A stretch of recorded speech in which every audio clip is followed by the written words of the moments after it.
Bom dia, pessoal, bom dia, espero que tenham ido bem na prova de hoje. Foi uma prova justa, não foi uma prova pesada, foi uma prova adequada para o trabalho de vocês.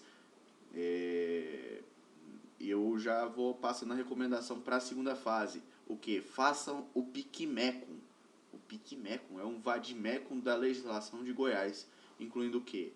O Código de Normas, a Lei do Código Tributário Estadual, Lei 11.651, a Lei 19.191, que é o regimento de emolumentos aqui do Estado de Goiás, a tabela de emolumentos do Estado de Goiás que vai ser cobrado, e vocês estão vendo, não vai ser que nem foi cobrado no concurso Paraná, que foi cobrado um recibo para vocês verem a qualidade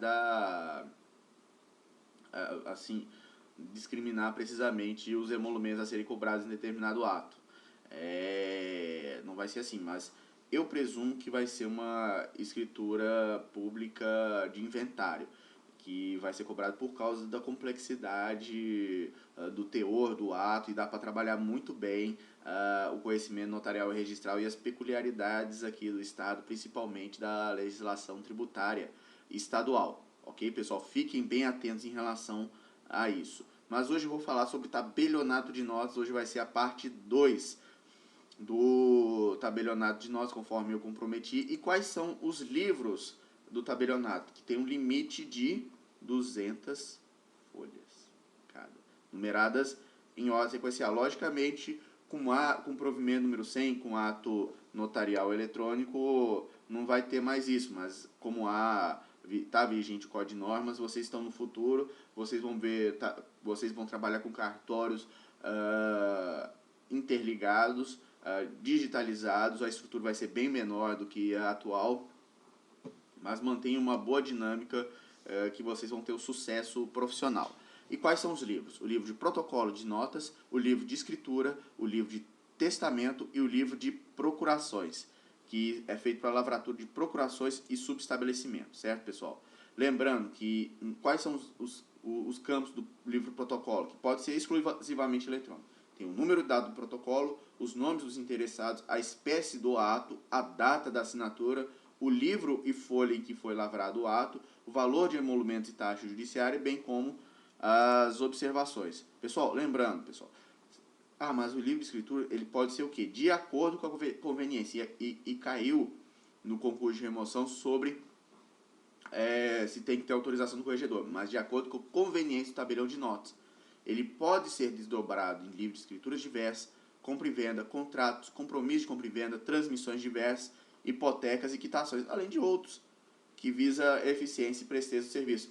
E a ata notarial, então, pessoal, ela vai ser lavrada no livro da escritura, que vai facultar a abertura de livro específico, quando o volume do serviço justificar no caso concreto, certo, pessoal? Lembrando que o livro de procurações, ele pode e deve ser desdobrado em livro de subestabelecimento de procuração, certo? Segundo a conveniência do tabelião de notas.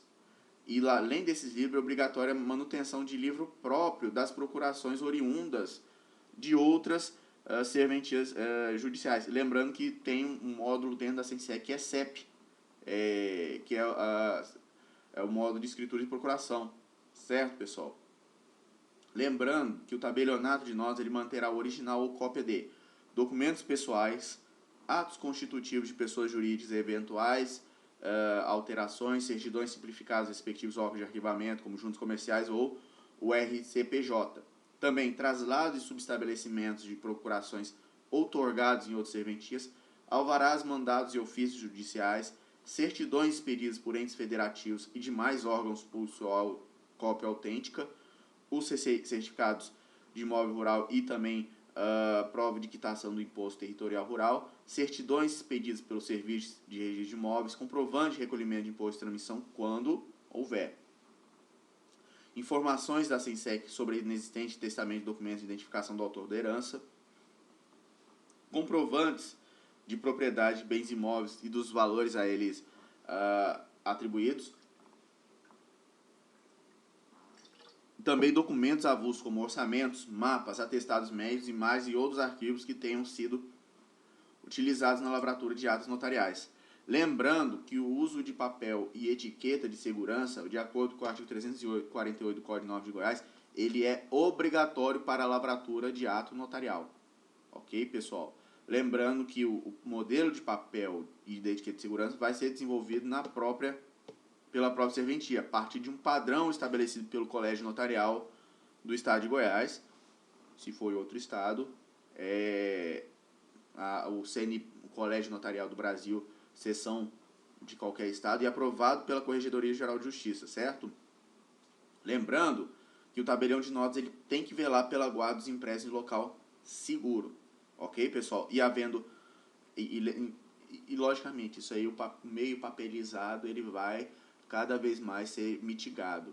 Então, mas mesmo assim ainda existe, e também fiquem atentos com o provimento 74 da segurança de informação, que o tabelião de notas ele tem que investir numa boa segurança de informação, microfones bons até para aquela audiência que existe notarial, a audiência para a colheita de assinaturas, para o ato notarial puro eletrônico, certo? De acordo com o provimento número 100.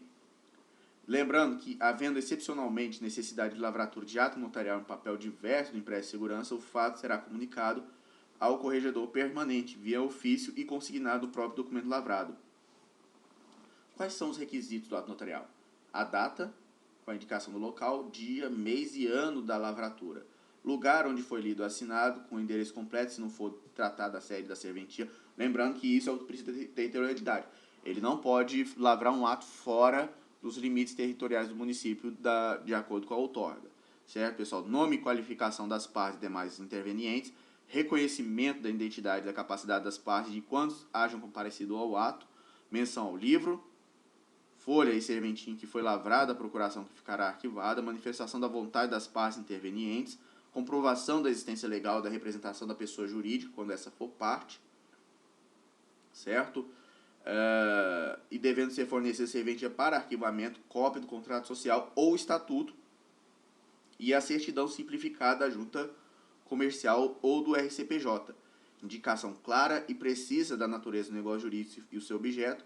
Declaração, quando for o caso, da forma de pagamento, se em dinheiro ou em cheque, se em caráter pró-soluto ou pró-solvendo. Lembrando também que é permitido o parcelamento e a forma dos emolumentos. Eu vou falar posteriormente também. Tem no nosso canal um vídeo pertinente aos emolumentos no estado de Goiás, certo? Representação de dimensão em quantidade em algarismo arábico, seguido da grafia por extenso, para maior clareza. Indicação da documentação apresentada pelas partes, transcrevendo de forma resumida os documentos exigidos em lei. Declaração de ter sido lido atos às partes e demais intervenientes ou de que todos os leram. Identificação do número do selo eletrônico, do valor discriminado dos emolumentos. Taxa judiciária, fundos e demais encargos do corpo do texto. Também a referência expressa ao registro no livro de protocolo de notas, com indicação do número e data, também o termo de encerramento, com as assinaturas do tabelião e escrevente autorizado. Lembrando, pessoal, que a capacidade do comparecente será verificada de acordo com o prudente arbítrio do tabelião, que poderá realizar diligência para subsidiar sua convicção, que não pode onerar mais do que os emolumentos pertinentes ao ato. Certo, pessoal? Bora dar uma revisada de acordo quais são os elementos, a capacidade. Vamos revisar o Código Civil, pessoal. Artigo 3º. São absolutamente incapazes de exercer pessoalmente os atos da vida civil os menores de 16 anos. E são incapazes, que houve uma modificação com a Lei 3.446, pessoal. Lembrando que o artigo 4º determina que são incapazes, relativamente a certos atos, ou a maneira de os exercer, os maiores de 16 e os menores de 18 anos. Os ébrios habituais e viciados em tóxico, aqueles que por causa transitória permanente não puderem exprimir sua vontade, e os pródigos. Lembrando que a capacidade dos indígenas vai ser regulamentada pela lei número 6.001, que é o Estatuto do Indígena, certo? E a menoridade vai cessar aos 18 anos completos, ficando a pessoa então habilitada para a prática de todos os atos da vida civil. Lembrando que cessará para os menores de capacidade quando? Pela concessão dos pais ou na falta de um deles, na falta de outro, mediante instrumento público, independente de homologação judicial ou por sentença do juiz, ouvido o tutor, se o menor tiver 16 anos completos. É a emancipação, pessoal. E, aliás, eu pensava que a emancipação não é para o cara trabalhar. Não, na prática, eu vejo que a emancipação, e quem tem nós e quem tem RCPN também vê, na prática, na verdade, é mãe querendo se livrar de uma bomba para a pessoa ir pro vidão torto. As emancipações normalmente não são aquelas pro cara dinâmico para fazer emprego, trabalhar, criar empresa. Não, é para a mãe se livrar da bomba. Pelo casamento, pelo exercício de grau emprego público efetivo, pela obtenção de grau em curso de ensino superior e também pelo estabelecimento civil ou comercial ou pela existência da relação de emprego. Desde que, em função deles, o menor tenha, com 16 anos completo, tenha economia própria, certo? Pessoal, caiu na prova. O que seria o ato incompleto?